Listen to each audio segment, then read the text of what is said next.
I'm Daniel, the past life regressionist, and it's time to begin. Lift off and the clock has started. 3, 2,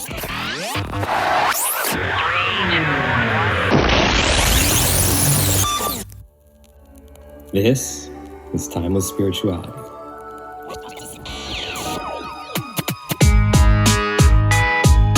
Enjoy Eternity Time.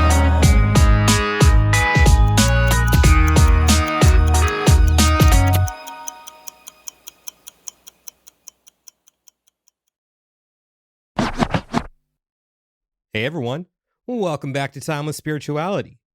First up, I want to tell you guys about a new workshop that I have coming up on December 21st at 11 a.m. Pacific time, 2 p.m. Eastern time, and I'm going to be co-hosting that with frequent guest Jenny Sherman. So what's this event? Well, I got a description for you. The winter solstice holds a particular kind of magic that has been celebrated across time in different cultures around the world in very similar ways, holding the light of hope and special power of brotherhood and connection that gets us through the darkest days of the year ahead. In this online live special event, we'll tap into that special holiday spirit through myth and history, as well as directly experiencing a guided past life regression quantum healing session. And the title of the event is Experience the Magic of the Season with Quantum Healing. So hope to see you guys there for a fun solstice workshop right there on December 21st at the solstice. Yeah, and I'll go ahead and include the link to the event in the show notes. So I hope to see you guys there. With regards to today's episode, this was recorded the day that I released the Mirror of Time 5 Vagabond. So that was the first entry in the Mirror of Time home series. And I was very emotionally hungover. I'll just put it that way. I was in just such a weird place, just dumbfounded, for lack of a better term, that I had actually been so, vulnerable. And it left me in a very weird place the morning of this recording. But there are a lot of golden nuggets in this one. And I think that it's really cool to still see me questioning the question of what is home, even after I had gone through this process of writing the entire series. Because what I realized in the recording of this episode was that I was only really looking at one part of home and not taking into consideration that home could be many different things. And here's where I also went wrong. When I started the season, I had a firm plan for how I wanted it to go. And with that, I wanted this episode and the other ones talking about home with guest interviews. I wanted those to come after the finale. That was a mistake. I really should have put those before, and I should have ended things with the finale because I think it would have been really cool to see, the end with, you guys know. Sorry, I'm still kind of not knowing how to word all this. I'm still at a loss after almost 2 years of working on this project. So if you go back to the very end of the Mirror of Time home, which was the finale of the series, you see how everything kind of came full circle right before I got that phone call at the very end. So it all just happened, I guess, as it was supposed to happen. And now you guys get to see the process of understanding what is home. So with that said, if you would like to book a regression with me to discover who, when, and where you have been throughout time, you can reach me on Instagram at The Past Life Regressionist or my website, thepastliferegressionist.com. And now, it's time to begin. Riss, welcome back to the show. I can do better than that. Riss, welcome back to the show. How are you doing today? I'm doing really well. It's good to be here again. Thanks for having me on. I'm happy to have you back. With the theme of home and all that good heavy Cancer energy in your chart, which we'll get to. I'm getting ahead of myself. Okay. Yeah. You ready for the first question? I'm ready. Let's do it. Oh, also, I'm playing a new game since the last time you've been here. It's the guessing game. So my hands are going up for this one. So this Riss, is a surprise. Okay. what is your favorite song about time and why? Favorite song about time. Oh, I answered this question last time too. Can I give the same answer? Because it hasn't changed. Sure. Okay. There's a song called Timing is Everything. And actually, someone who meant a lot to me at one point sent it to me, and he actually passed away. But it's a really beautiful song about how like everything happens within the right timing. So that's my favorite song about time. I never checked it out.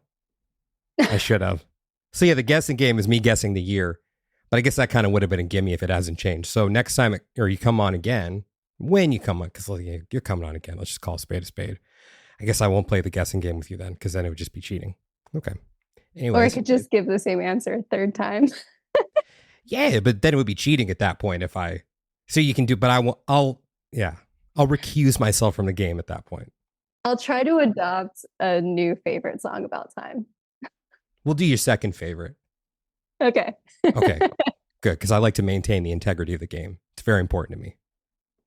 I respect that. Are you ready for the second question? Yes. What do you believe in? What do I believe in? Just like generally? Mm-hmm. Wow, that's a big question. There's a lot of things I believe in. I believe that we are the creator of our own realities. What does that mean to you? Actually, that phrase that literally sent me down the spiritual path. And I used to be a scientist. And I had this like major awakening moment when I was 21. I'm 32 now, so it's a long time ago. I realized in a split second, it's a very long story. Something like happened to me in college that like got me onto this path. But I knew in a split second that I was the creator of my own reality and that I could completely change my life if I knew how to work with my mind.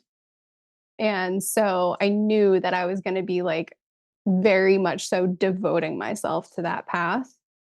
And so to me, it means that if you have the discipline and the self-awareness and the focus to explore your internal world and to consciously work with it and consciously move through it, then I believe that it impacts everything around you.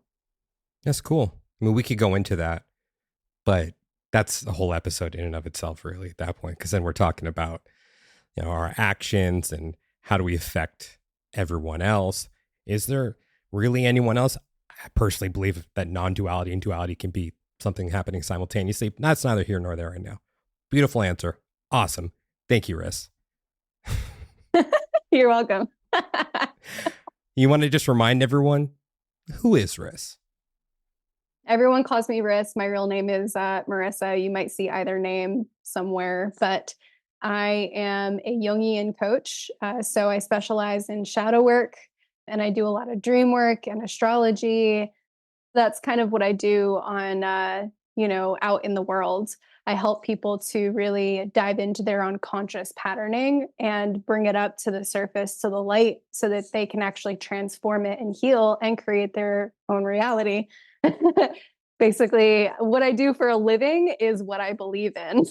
And what changed my life. So that's what Riss is doing in the world. But who Riss is a person is a big question, right? As it would be for anyone.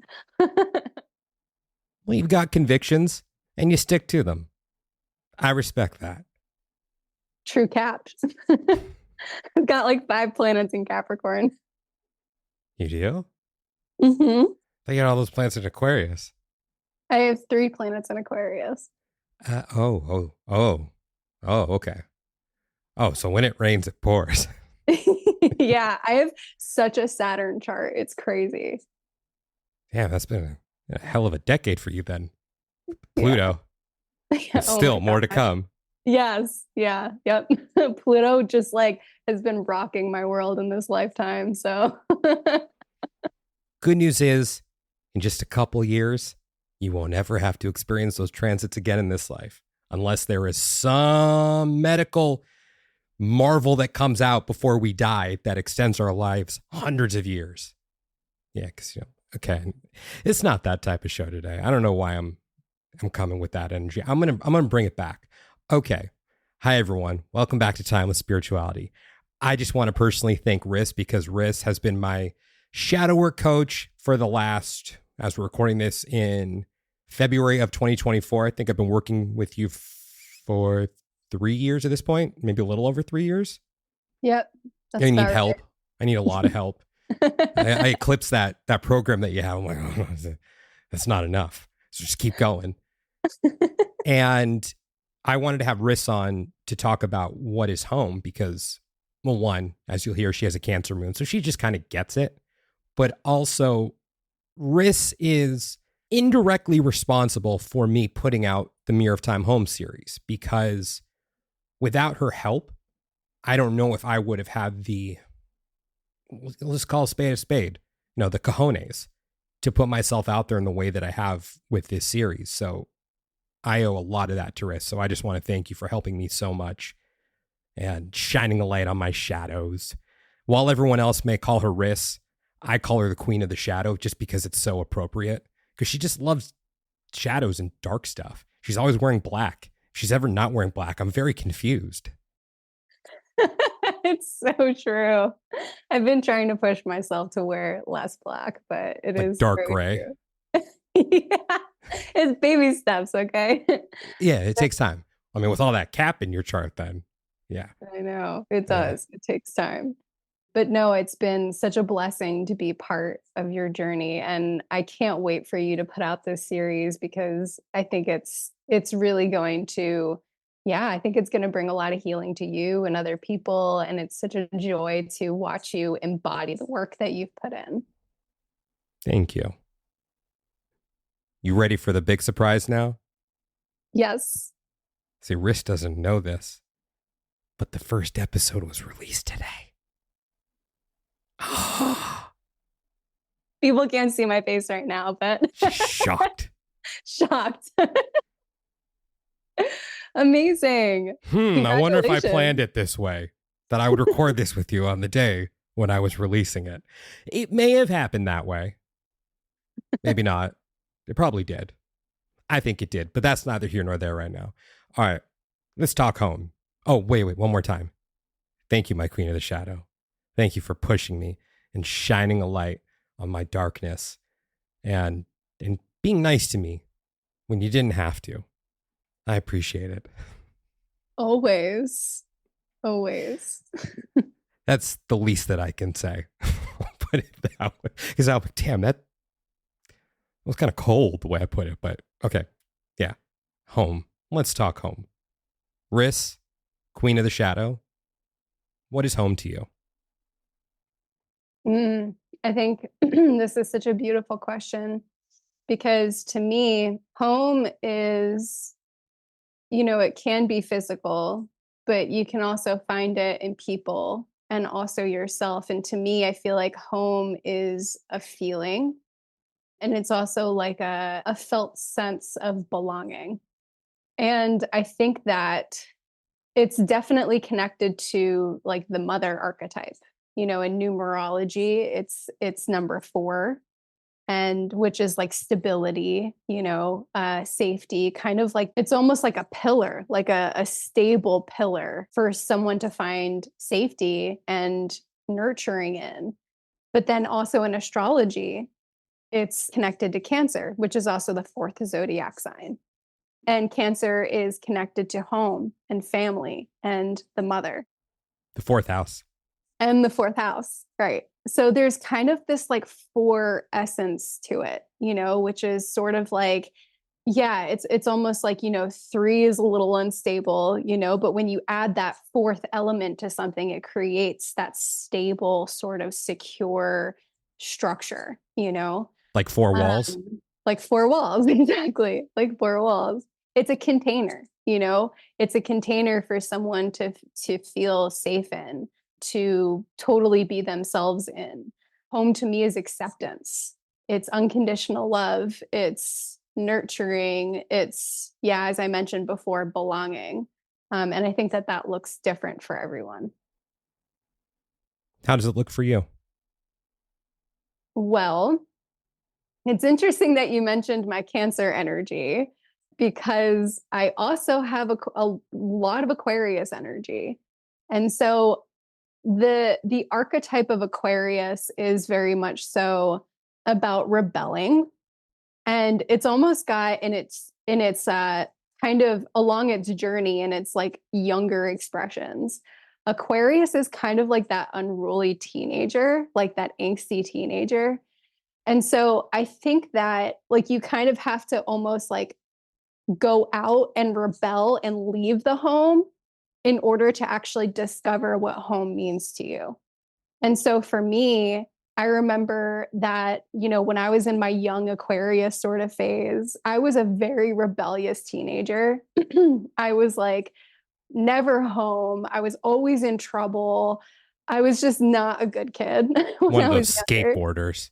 I was a skater. Yeah, totally. I was like a metalhead, like through and through. I was super angry, like all of that. And what I really discovered and what I learned from that period of my life was that that part of me developed because at the time I had actually switched schools. I went into high school and I no longer felt this belonging.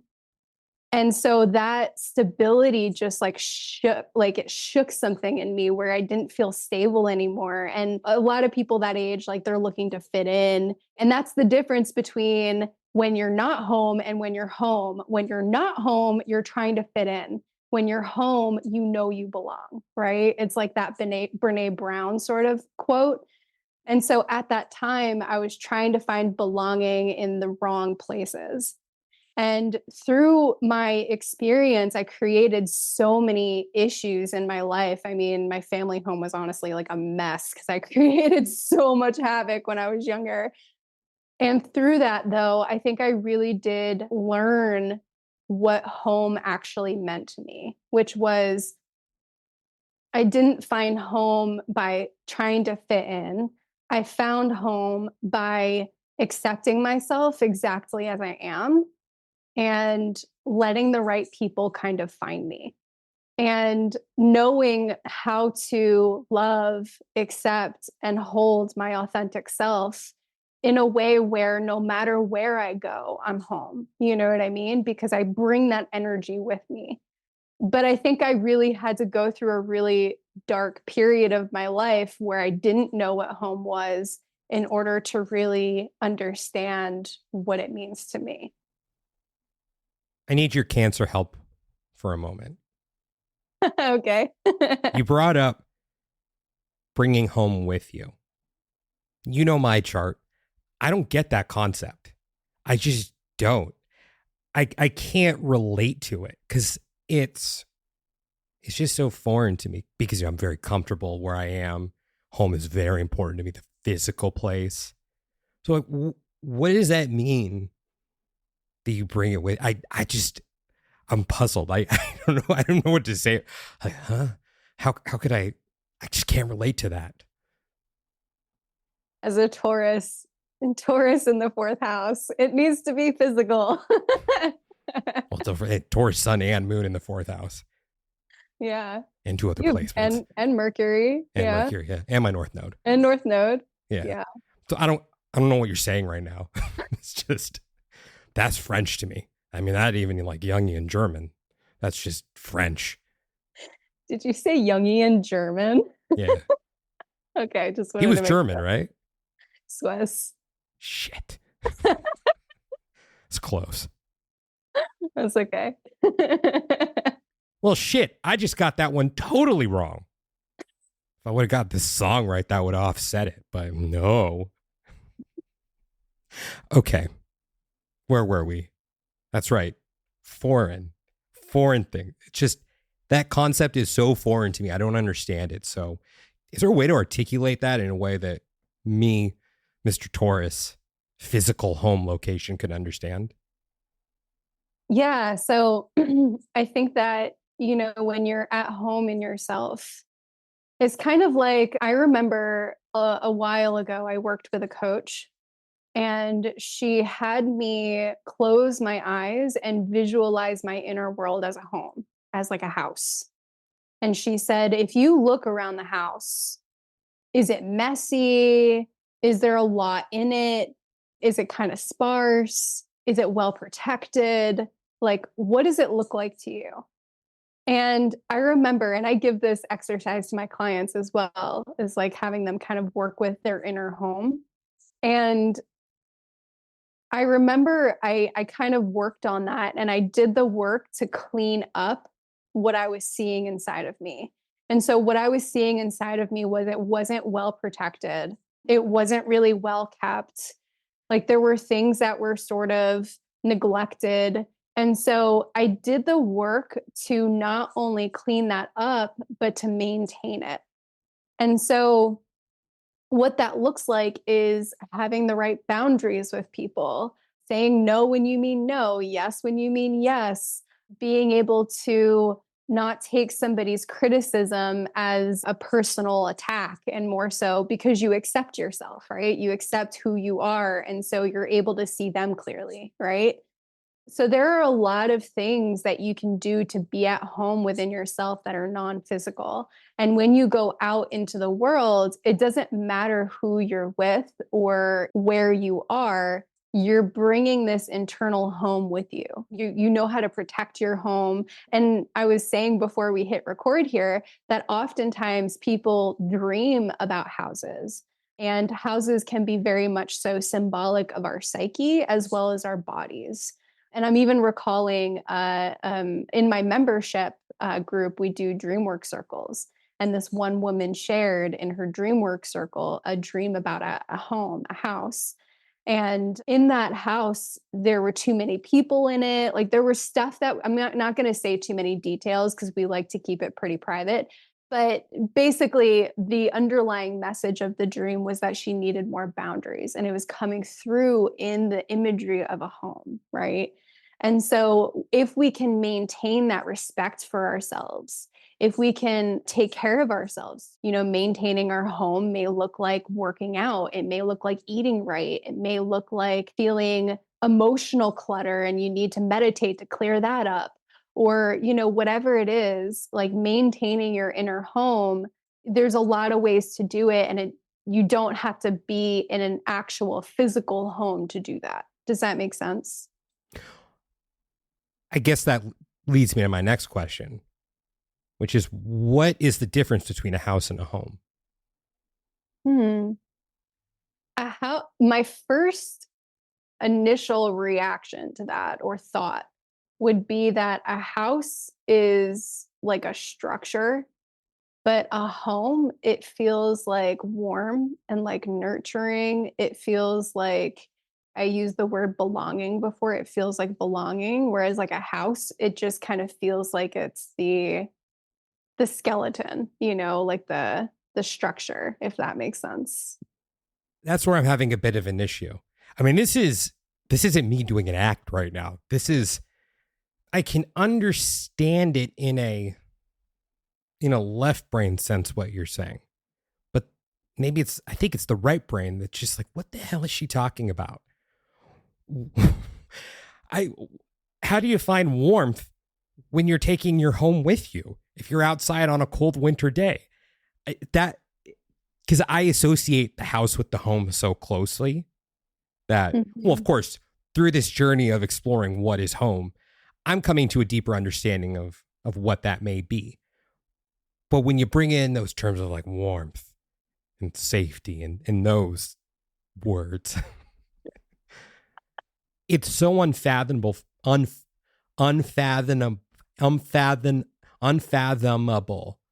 for me. This is a great shadow work, coach. She's sitting here laughing at me right now because I can't get a word right. I'm trying to not lose it. I'm getting, this is what's happening. I'm getting tongue tied, and because I'm like, I don't get what she's talking about right now. So I'm getting stuck on this word. I can't spit it out because I feel like an idiot because I don't know what the hell she's talking about right now. What she's talking about. I'm going to find warmth when I'm out in the prairie. What? So sorry. It's unfathomable to me to find that warmth and home when you're not in structure.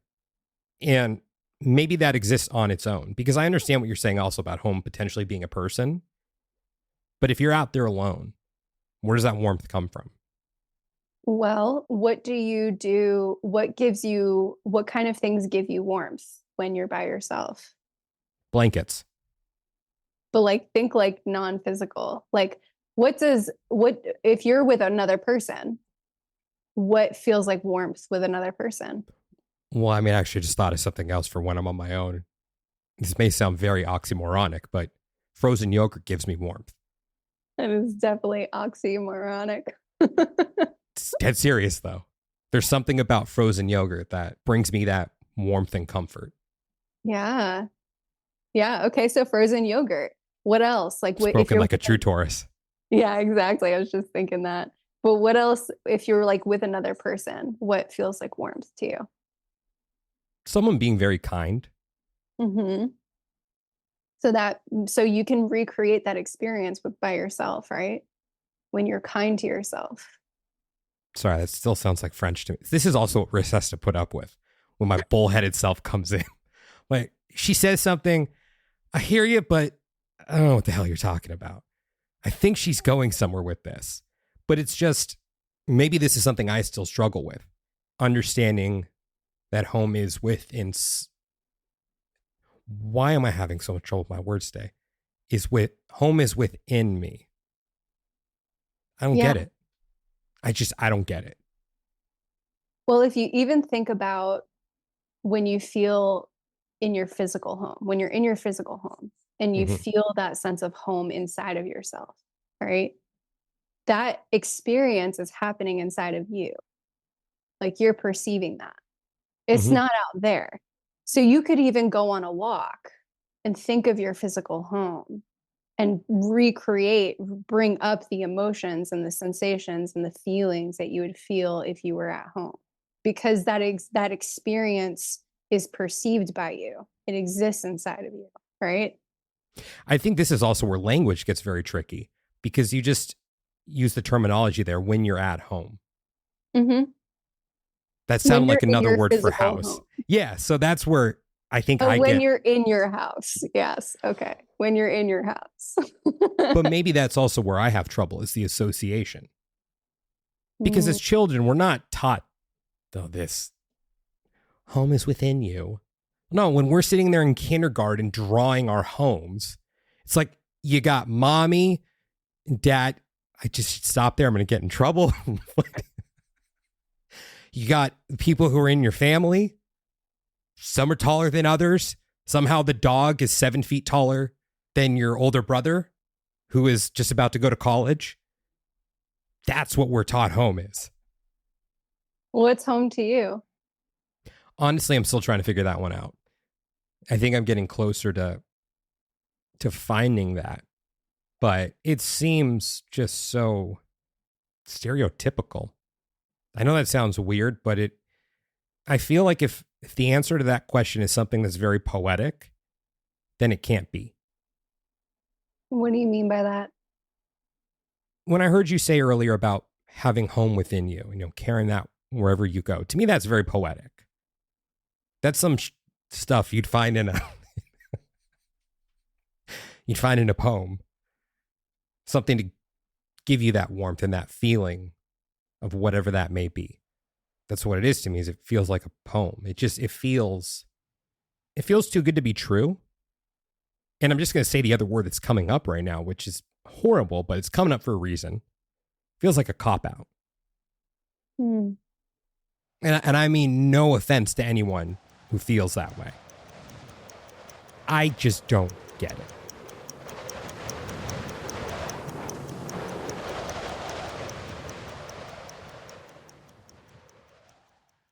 Hey, everyone. So why is it that I had that wind in there? Well, this is me now in late October of 2024 doing something I've never done before in the podcast, which is cutting in with a message from later on. Now, I just really want to call attention to how masterfully Riss handled me.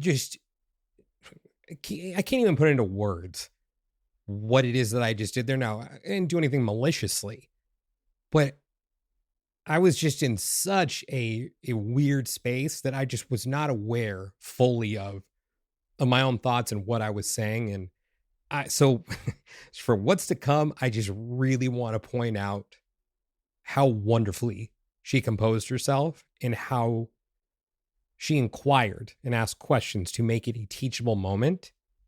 You guys know that I think Riss is amazing, and my respect for her only grows. So back to the show. I'm curious why it feels like a cop-out. It feels very love and light. And it's like, as horrible as that sounds, because the whole point of me writing this series was, one, to process my own emotions from my mom moving away from my childhood home, but also to help people see that, ironically, home doesn't necessarily need to be where you live or your physical structure. So, yeah, so I'm still working all this out. This was also why it took me a while to release the series, because I didn't quite figure out what home was. But then I said to myself, I may never find that out in this lifetime. So I better put this thing out, because maybe by putting it out there in the world, it'll bring me that much closer to understanding what is home. So you said that you want to show people that home doesn't have to be a physical place. Mm-hmm. So what would it mean for home to be intangible in your eyes then? That doesn't feel like a cop-out. Well, that's the thing, is that I don't know if it can be intangible, because I understand the concept with another person. That to me is something that's tangible because they're there. I get that. But something inside that feels very intangible to me, even though it's inside. Mm-hmm. And I, as my wheels are turning right now, just like, why is this so hard for me to conceptualize? What do you think? Well, astrologically speaking, cop out on my part. 4 planets in the 4th house in Taurus with my North Node being there. I'm on a quest to understand what is home. So I think anyone who comes in with that purpose is going to have a difficult time understanding it. It's not going to come easy to them. That's why still in my head, I see that horrible stick figure house with the family and Woofy. And that's home to me. And it's funny because there are 2 kids there, yet I'm an only child. So you're the archetypal master here. You'd probably understand that better than I would. I hope we're not getting into all the Freudian stuff, because, the whole young and Freudian thing. But yeah. So as I'm trying to circumvent the question right now, this is shadow work. Yeah, it is shadow work. Because I think feeling home is also vulnerable. Yeah. It's very vulnerable. Like, if you actually let yourself feel it, it's very vulnerable if you're not used to it, Yeah. I mean, I think that even coming to the conclusion that I did by the end of the series, it's perplexing to revisit that feeling, because I wrote that not over a year ago. I think I wrote that. Well, it's been about a year. I think I wrote that in mid-March of 2023, the last part. Me and time, can't be wrong with that. But yeah, where's your brain going right now? I have a lot of questions, but this isn't a session, so I'm not going to ask them. We'll save it for the end of March 2024 for our next one. Yeah. My brain is immediately going to questions. Well, since we have an audience, where's your mind going? To something that can help them based off of the jumbled mess that I put out there of me trying to process what the hell it is that I'm trying to say. Well, the questions that are stewing in my mind are very personal, so I don't necessarily want to put you on the spot, although they may help other people. It's up to you. If this was tomorrow, I'd say yes, but since that first episode was released today, the level of vulnerability that I'm feeling is just overwhelming. Yeah. Can I put it on that? That's why I'm kind of off today. I just didn't sleep well. I was freaked out last night. just like, oh no, this is happening. I don't know if I can handle that much vulnerability today. That's totally fine. Thank you for not pushing too hard. I can talk about the concepts that are sort of coming up for me, Sure. um, without asking questions. I'd be Okay. interested to see that at play. Okay. So I think that, like I said, home can absolutely be a feeling. I think that you can even think of the feeling that you get when you're in your house or when you're with another person. Again, like that's an internal experience of you feeling them, right? Or you feeling that experience. I think that if that wasn't readily available in someone's upbringing, if someone wasn't really used to feeling acceptance and nurturing and unconditional love, all of the things that are, they soothe the heart, they make someone feel safe. If Mhm. someone hasn't grown up with that, then feeling those feelings can be quite vulnerable because we develop strategies to survive. We develop strategies and coping mechanisms and walls in order to compensate for what we didn't get. And Mhm. so later on in life, when we actually are presented with the archetypal home, like maybe someone completely just accepts us, or, whatever it is, when those feelings arise, sometimes that can feel vulnerable to feel because it would require us to take down our walls and our defenses that have kept us safe against not feeling that. And I absolutely do think that one can cultivate that experience on one's own. I know we can because I've done it countless times where I've returned to the home inside of myself. And that's Mhm. my own experience. If someone doesn't resonate with that, that's totally okay. But to me, I have found a home within myself. And actually, just a couple of weeks ago, I was with a friend, and we were in his kitchen listening to a Ram Dass meditation, and I started to cry because I saw that I went to this place inside of myself where it didn't matter what was happening all around me. I just felt so at home in myself that, like, I was able to drop any masks I was wearing.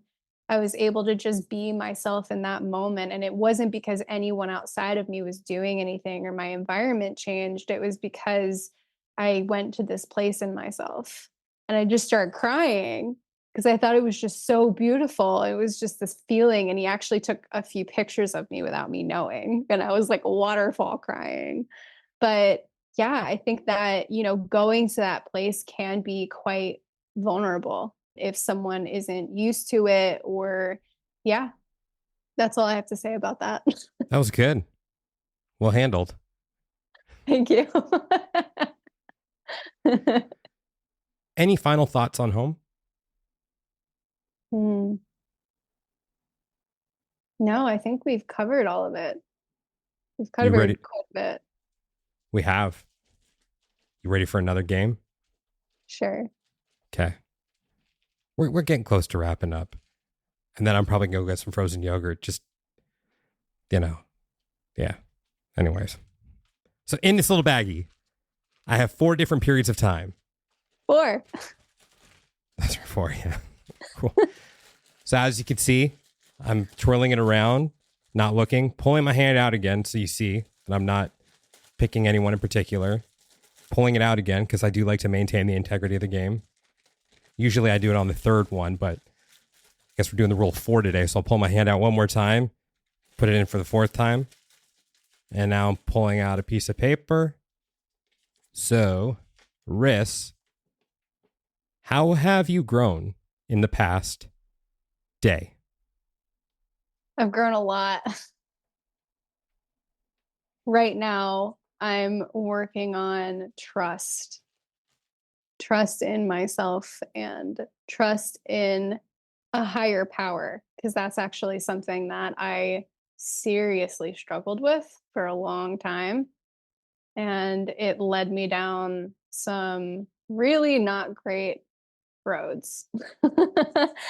So Yeah, last night, like all last night after I was done working, I just sat in meditation and I just like worked on trust.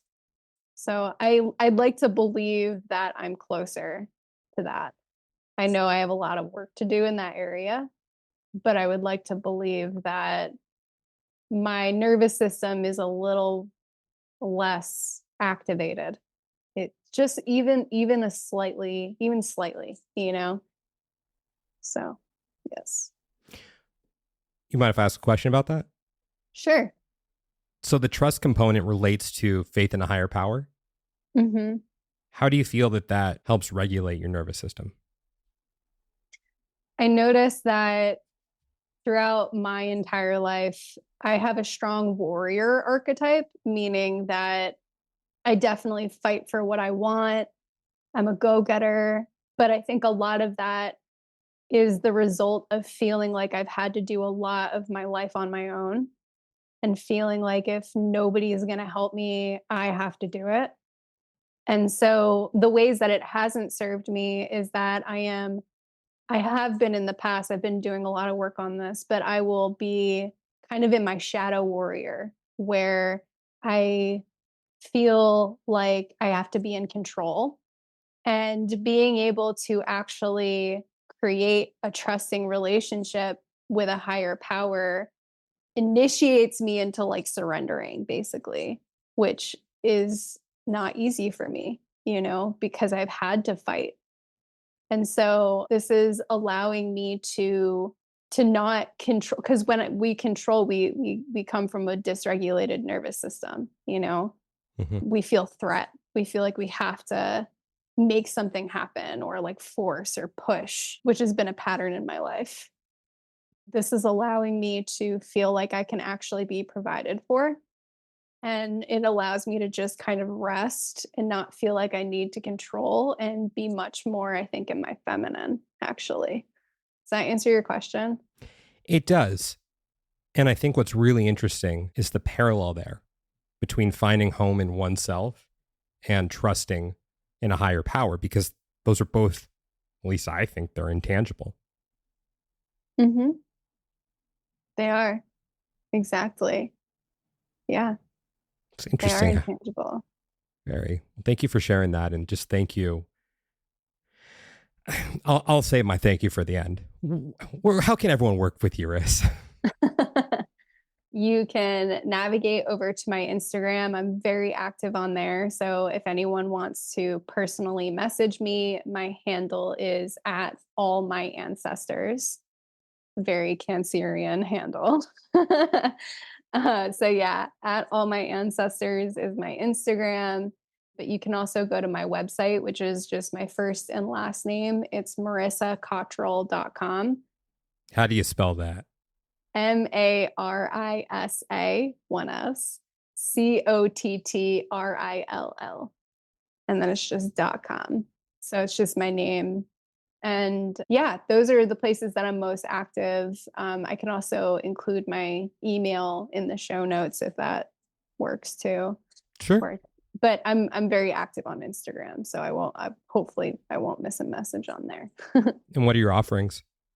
I do one-on-one shadow work coaching, which is rooted in Jungian psychology. So I do quite a bit of active imagination, dream work, working with triggers, projections, emotions, all kinds of things. And then I also have a membership called Cycles and Seasons, which is a group of people who do group shadow work together. And it is such a loving, supportive community. And we do new moon intention setting, quarterly moon shadow work challenges.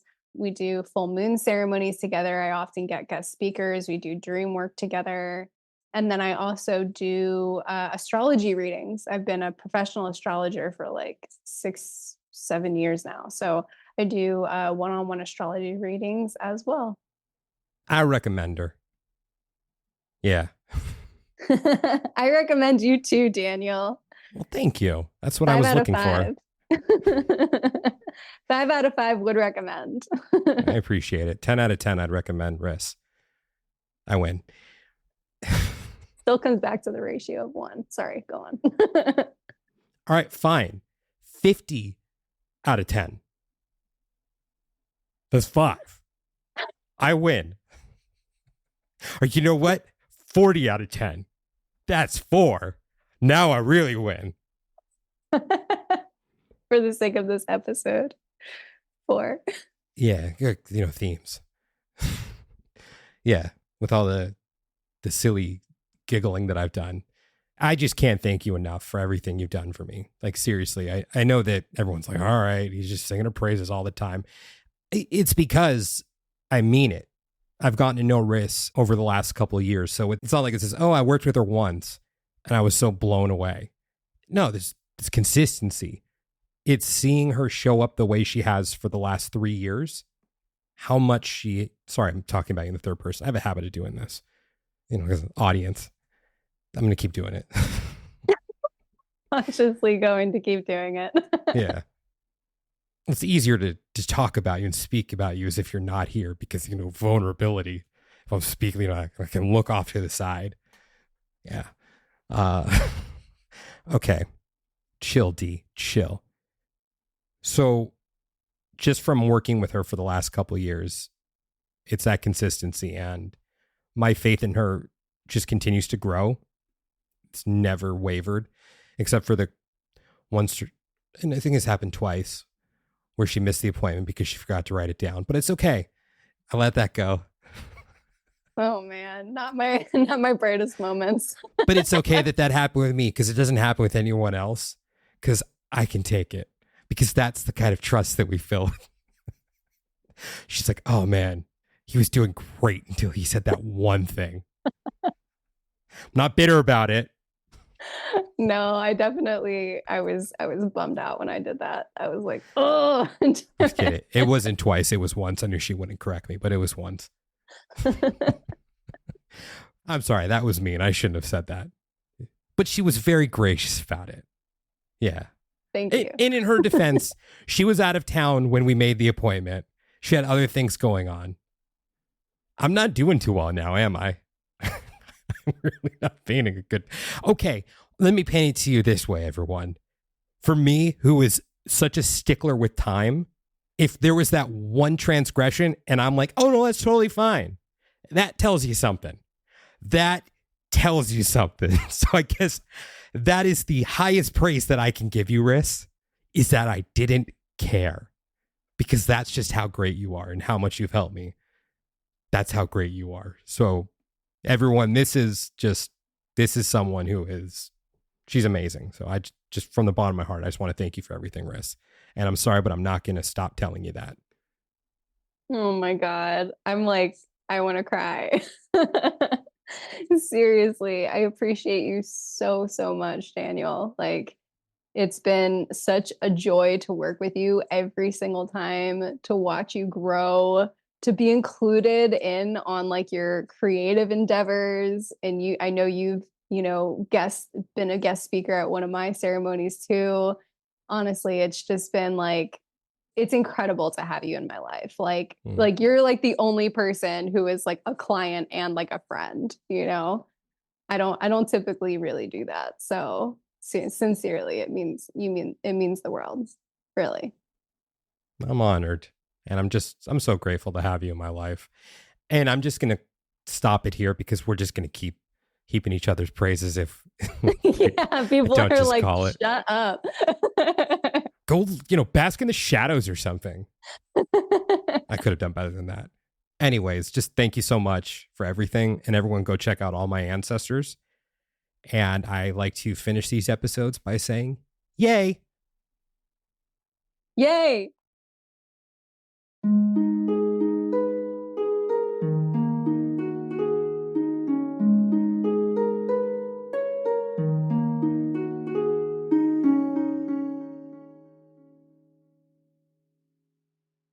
Fellow time travelers, your journey through time awaits you.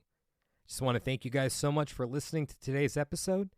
And if you're interested in discovering who, when, and where you have been throughout time, and you'd like to book a session with me, just go ahead and send me a message on Instagram at The Past Life Regressionist, or you can reach me through my website, yourpastliferegressionist.com.